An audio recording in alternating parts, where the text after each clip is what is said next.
Hey, I'm Tree Sap, and I'm here to talk about a sweet little game I've been playing called Path of Achra. This game has an addictive gameplay loop. It'll just eat away at time. So make sure you clear out your schedule if you decide to play it because it's addictive. Just outright. Probably on a level of crack, which I'm just kind of guessing because I've never partaken in that substance. Otherwise, I probably wouldn't be recording this. I'll probably be on like the side of the street sucking dick for like a Big Mac if I can get that. I don't know how many people are interested in getting oral satisfaction from a guy who's barely one level above being a neat. So I might be able to get like a, I don't know, maybe the patty, maybe the bun as payment. I don't know. But that's not what we're here to talk about. You're probably not interested in that, hearing that at all. This game, at face value, is relatively simple. A roguelike, you pick from a race, a class, and a god to worship. And each one of these three options can really impact a lot in the game. So though you're starting off relatively simple, there's a lot of mechanical depth to this game.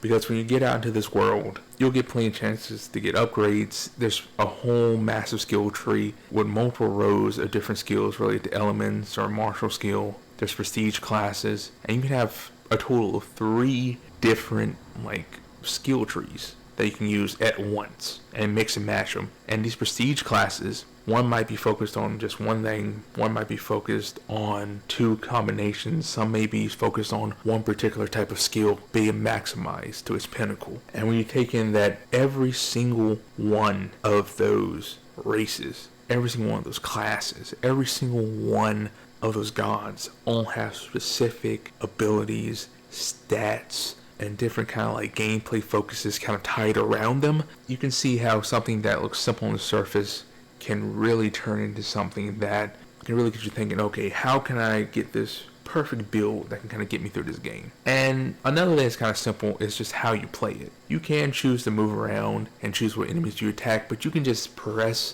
the right mouse button and it'll just basically work as an auto battler and go through everything, and that's perfectly fine to play. That's how I played it for the largest part of the game, because at first I was just kind of clicking, okay, I go here, I go there, I go there, I attack that, I attack that, but then I discovered, auto battler button, just going to press that, and it worked out fine. But as you go from area to area in this game, you're going to come across weapons, armors, and you can equip these to the numerous different slots you have, and each one of those has its own abilities. So of course you might come across like a basic sword, but you might come across something that does astronomical damage, has all these abilities to it.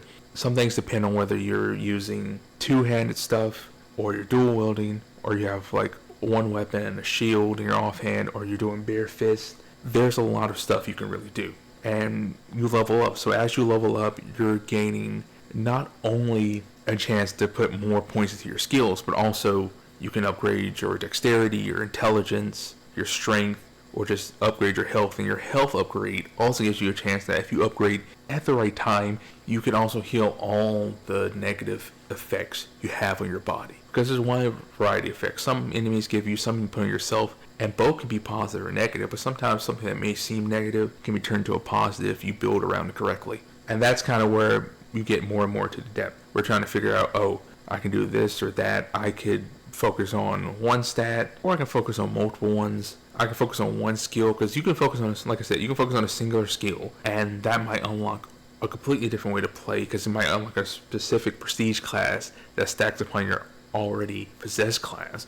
So you can make something that just mows through stuff. And as you progress, there's endpoint to the game, but once you go through and beat it one time, you unlock more cycles. I believe it goes up to 10, and it gets far more difficult as you progress. You have to start thinking more about how you're building it, and also there's a lot more randomness to it. So when you level up, you might get different stat distributions. You might find stuff you weren't expecting. There's layers to that, and as you see, the more and more I talk about it, more and more I talk about layers, I probably sound like a fucking broken record at this point, because I repeat myself a lot. I ramble a lot. I could apologize, but it's going to keep happening, so it's no point for the above. But luckily, when you get your ass beaten, you can hop back in pretty quick, which is good, because you can also die pretty quick. You can literally just choose from the 3 things I talk about. You can hop in. You can die on the first random enemy you come across. Instantly run over. It does not take much. You might mix some things together that are kind of weird. You might have not looked at the right thing you had, and you're dead. And another extra mechanic to talk about is the fact that all the armor and gear can be upgraded. You can sacrifice everything you find. So you can you could take your starting gear and just keep upgrading it and upgrading and upgrading it, giving it a higher stats by sacrificing different things. And each one of these things you sacrifice might give you a different little stat boost to whatever part it correlates to. So you can upgrade every part of your armor. You can have 2 weapons and upgrade them. You might even get bonuses to this depending on what kind of god you have, because your gods give you your own abilities. You have your own prayers for your god that you can use. Some might do damage, some might summon stuff, some might do nothing at all,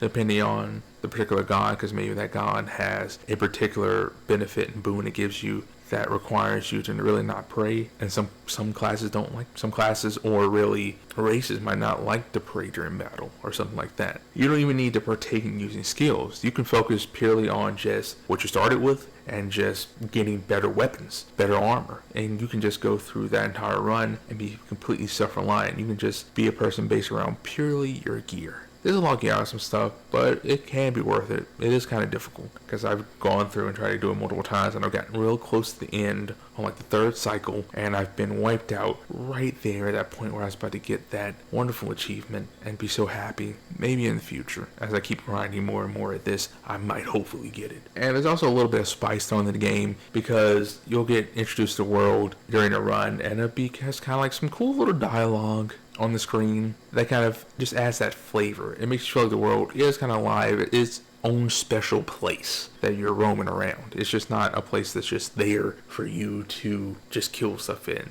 It feels like there's something higher there. And that's even on the death screens or the victory screens. It'll reference your skills, it'll reference your god, it'll reference where you're from, all kinds of stuff like that. And like I said, I believe I said this, the game's like $10. You can probably even catch it on sale for cheaper. If you wait for a big Steam sale, you might be able to get it for like $5 or something, or even less. And for the amount of time you can put in this, it's definitely worth it. And that's really all I have to say. If I try to speak more, I'm just going to ramble more, which may make this even more insufferable for whoever is listening to it at this current point of time. So yeah, I will take my leave and say I hope you enjoyed it.